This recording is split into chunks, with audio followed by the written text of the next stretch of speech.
Bismillahirrahmanirrahim. Assalamualaikum warahmatullahi wabarakatuh. Apa kabarnya hari ini? Semoga kita tetap sehat selalu.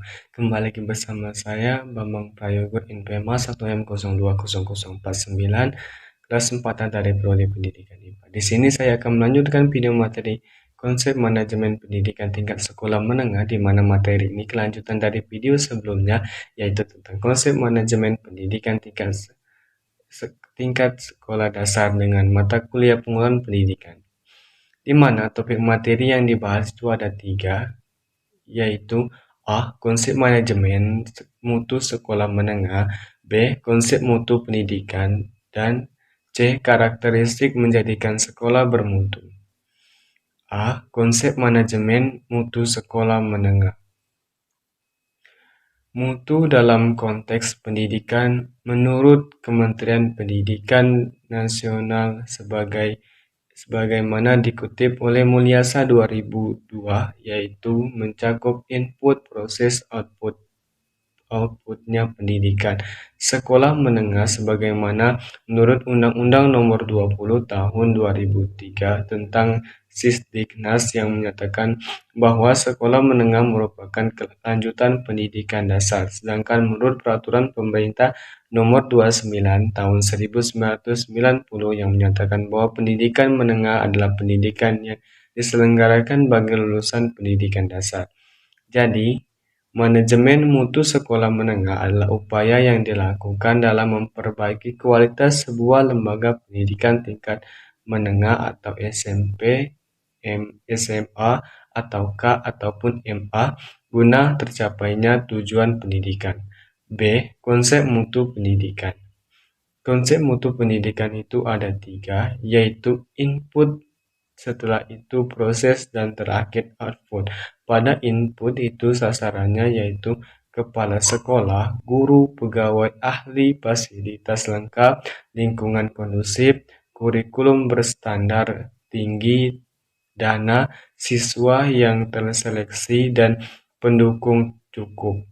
Pada sasaran proses itu ada beberapa sasaran, yaitu KBM, metode dan pengujian, efektif, organisasi atau manajemen, hubungan masyarakat atau industri, erat, kegiatan, ekstrakurikuler aktif, semarak, dan pengendalian mutu efektif. Dan sasaran yang terakhir itu adalah output, di mana sasaran output itu terdiri dari nilai hasil belajar yang memuaskan, kompetensi yang dicapai di atas standar tinggi, tingkat kelulusan tinggi, keterserapan ke dunia kerja tinggi, dan kepercayaan masyarakat tinggi. C. Karakteristik menjadikan sekolah bermutu. Satu hal yang diperlukan untuk mengelola sekolah. Untuk mengelola sekolah diperlukan hal-hal antara lain: 1. Memahami fungsi sekolah serta maksud dan tujuan pendidikan atau cita-cita bangsa. 2. Memahami kebijakan pemerintah dalam bidang pendidikan dan Undang-Undang Sisdiknas. 3. Memahami standar pendidikan yang ditetapkan. 4. Memahami prinsip manajemen dan administrasi, memahami kurikulum dan pengembangannya. 5. Memahami tuntutan kebutuhan peserta didik atau file skill dan tuntutan masyarakat. Dan 6. Memiliki visi dan misi dengan cara: A. Bersifat ambisius, ideal. B. Rasional dan bisa dibicarakan. C. Bersifat menantang. D. Memberi nuansa kinerja bermutu. E. Menumbuhkan motivasi dan kegairahan bekerja. F. Membangun kekompakan atau kebersamaan. G. Memberikan kebanggaan. H. Singkat, jelas, serta makna. Dan I. Mengesahkan. 2. Sasaran hasil mutu pendidikan. Dalam Undang-Undang Nomor 20 Tahun 2003, tingkat sistem pendidikan menyatakan bahwa sasaran pendidikan adalah membentuk kecakapan hidup yang terdiri atas: 1. Akhlak mulia atau beriman dan bertakwa. 2. Cerdas, kreatif, inovatif. 3. Cakap, berkomunikasi atau bersosialisasi. 4. Menguasai ilmu pengetahuan. 5. Terampil bekerja. 6. Bertanggung jawab sebagai warga bangsa. 3. Dimensi mutu sekolah menurut matrinis mutu sekolah terdiri atas 1. Melaksanakan kegiatan sesuai fungsi tempat sebagai lembaga pendidikan. 2. Memiliki keunggulan. 3. Kepercayaan sebagai sekolah yang baik. 4. Kondisi nyaman dan menyenangkan. 5. Penampilan fisik maupun kegiatan menarik. Dan 6.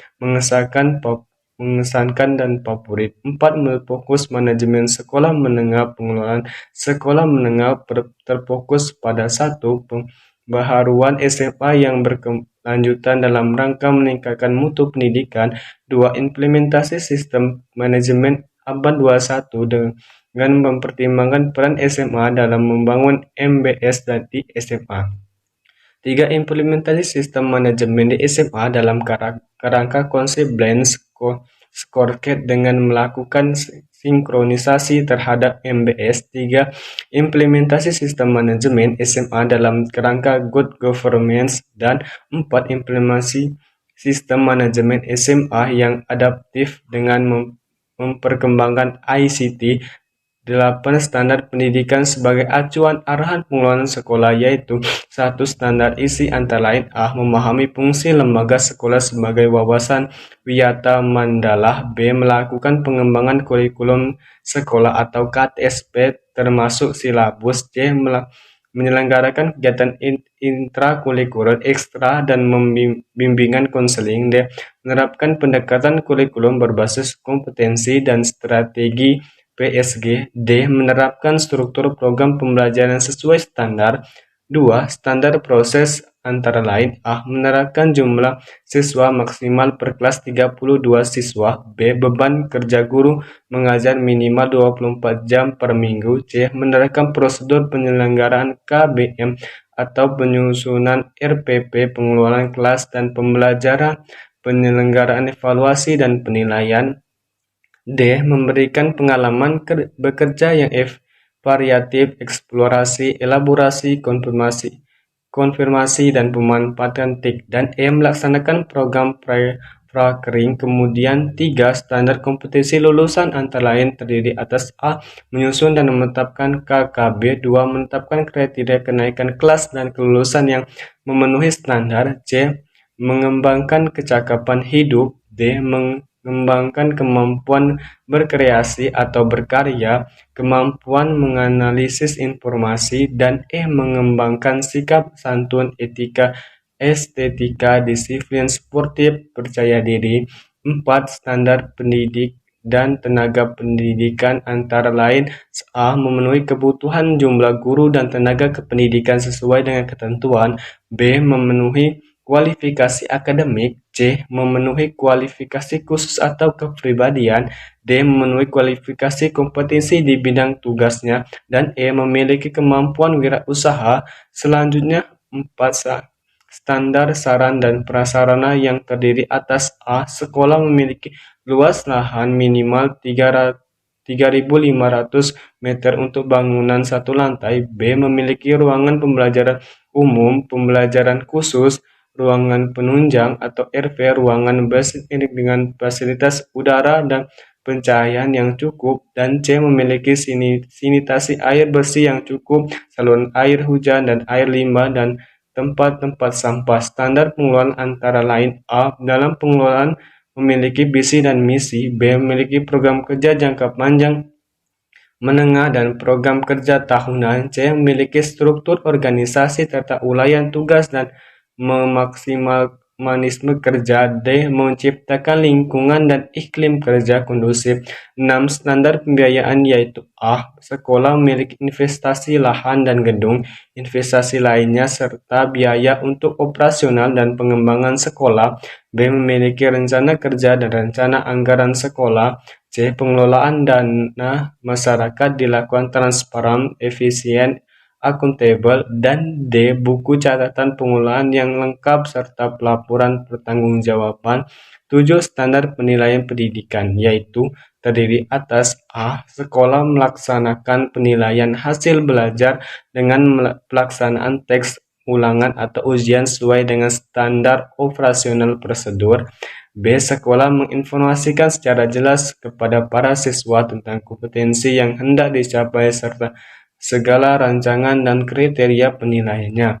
C. Alat dan teknik penilaian sesuai dengan karakter pelajaran mengacu pada indikator capaian kompetensi. D. Melaksanakan penilaian efeksi untuk menilai sikap atau akhlak kepribadian. E. Melaksanakan program remedial.